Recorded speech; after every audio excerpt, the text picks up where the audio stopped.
Bismillahirrahmanirrahim. Assalamualaikum warahmatullahi wabarakatuh. Alhamdulillah, wassalatu wassalamu ala rasulillah wa ba'd. Para pemirsa yang budiman dimanapun Anda berada, sebagai manusia yang banyak berinteraksi dengan manusia yang lainnya, pasti semua kita pernah mengalami kezaliman dari orang lain kepada kita, kejahatan, ya, konspirasi dan keburukan-keburukan lainnya yang membuat kita sakit hati, yang membuat kita sedih, kecewa, kadang depresi. Padahal kita menginginkan kenyamanan dalam kehidupan bermasyarakat. Lalu bagaimana sikap seorang muslim menghadapi hal tersebut agar tidak ada dendam, agar tidak ada kebencian kepada orang-orang yang mendolimi kita? Para pemirsa sekalian, Islam telah memberikan solusi yang jitu.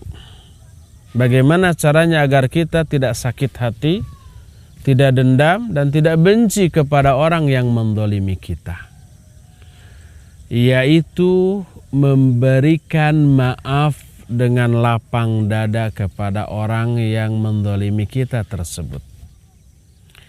Loh, bagaimana mungkin mereka berbuat jahat dan kita begitu saja memberikan ampunan dan maaf tanpa memberikan balasan yang setimpal? Disinilah kuncinya sebenarnya. Ketahuilah bahwa memberi maaf adalah sebuah ibadah yang sangat agung, yang akan diberikan balasan oleh Allah dengan balasan yang sangat dahsyat. Kita tidak mengharapkan balasan dari orang yang zalim itu agar dia berhenti dari kezalimannya, agar dia berubah menjadi baik kepada kita. Tidak. Kita menginginkan balasannya dari Allah Azza wa Jalla. Memang apa sih balasan yang Allah berikan kepada orang yang memberi maaf terhadap kesalahan orang lain? Coba perhatikan ayat dan hadis-hadis berikut ini yang akan saya kemukakan. Pertama, Allah Subhanahu wa ta'ala menyuruh kita untuk menjadi seorang pemaaf. Khudhil afwa wa'mur bil urfi wa'arid anil jahilin. Ini firman Allah. Jadilah kamu pemaaf. Perintahkan orang lain untuk berbuat baik dan berpalinglah dari orang-orang yang bodoh. Allah pun dalam ayat lain menyatakan fa'fu wasfahu. Jadilah kamu pemaaf dan toleranlah kepada mereka. Karena ini merupakan perintah dari Allah Azza wa Jalla, maka bila ini dilaksanakan pasti bernilai ibadah. Allah Azza wa Jalla akan memberikan pahala. Wa man afa wa aslaha fa ajruhu 'ala Allah. Allah berfirman demikian. Siapa orang yang memberikan maaf kepada kesalahan orang lain dan berbuat maslahat, maka pahalanya tanggungan Allah Subhanahu wa ta'ala. Oleh karena itulah maka tidak heran apabila Allah Azza wa Jalla memasukkan memberi maaf kepada orang lain ini sebagai salah satu di antara tanda orang yang bertakwa. Coba perhatikan Al-Quran surah Ali Imran ayat 134, Allah berfirman bahwa salah satu di antara ciri orang bertakwa adalah wal kadhiminal ghaidha wal afina anin nas wallahu yuhibbul muhsinin. Orang yang bertakwa adalah orang yang mampu menahan amarahnya, menahan emosinya. Dan orang-orang yang suka memaafkan kesalahan manusia. Dan Allah sangat mencintai orang-orang yang berbuat kebaikan.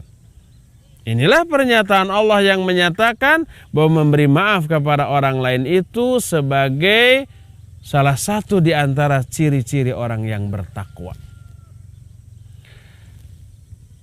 Selain itu, Allah Subhanahu wa ta'ala menjanjikan lewat lisan Rasulnya sallallahu alaihi wasallam bahwa Allah akan memberikan tambahan kemuliaan kepada orang-orang yang memberi maaf kepada orang lain. Sebagaimana hadis sahih riwayat Imam Muslim dalam kitab sahihnya Bahwa Rasul SAW bersabda, wa ma zadallahu 'abdan bi'afwin illa izzan. Tidaklah Allah akan menambah kepada seorang hamba dengan maaf yang dia berikan kepada orang lain, kecuali hanya menambah kemuliaan orang itu. Allah akan mengangkat derajat orang itu. Dalam firman Allah Azza wa Jalla, para malaikat dan orang-orang yang beriman. Karena apa? Karena maaf yang dia berikan kepada orang lain yang berbuat salah kepada dia. Bahkan lebih dari itu, memberi maaf kepada orang lain itu mengundang turunnya ampunan maghfirah dari Allah Azza wa Jalla kepada kita.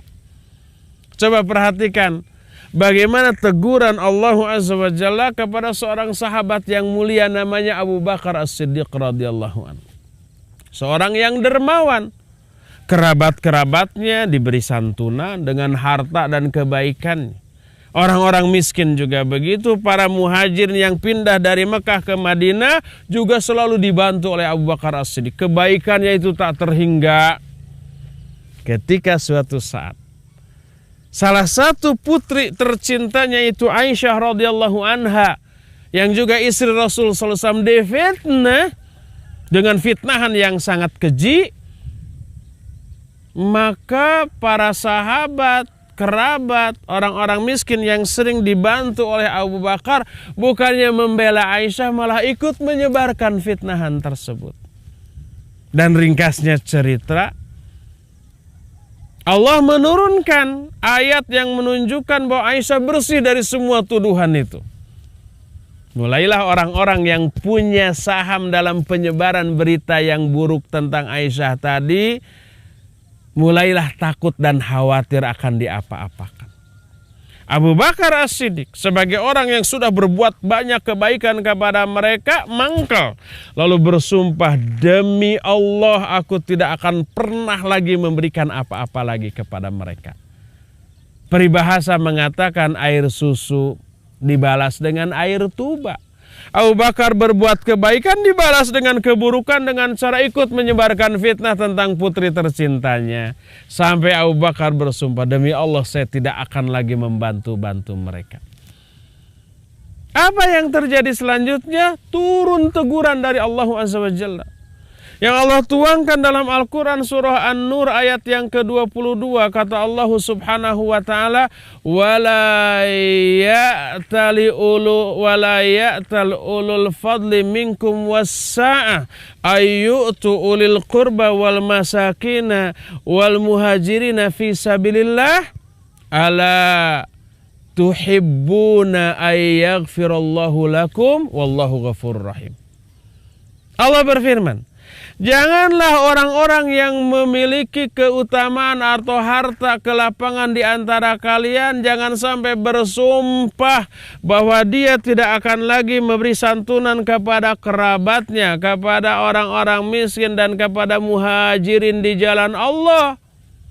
Tidakkah kamu suka kalau Allah mengampuni dosa-dosa kalian, dan Allah Maha Pengampun dan Penyayang?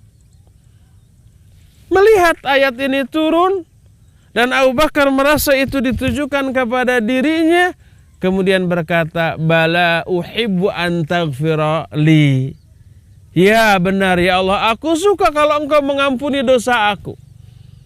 Oleh karena itulah, maka ayat ini mengisyaratkan kalau kamu memberikan maaf kepada mereka, memberikan ampunan, Allah menyatakan falyafu wal yasfahu ala tuhibbuna ayaghfirallahu lakum.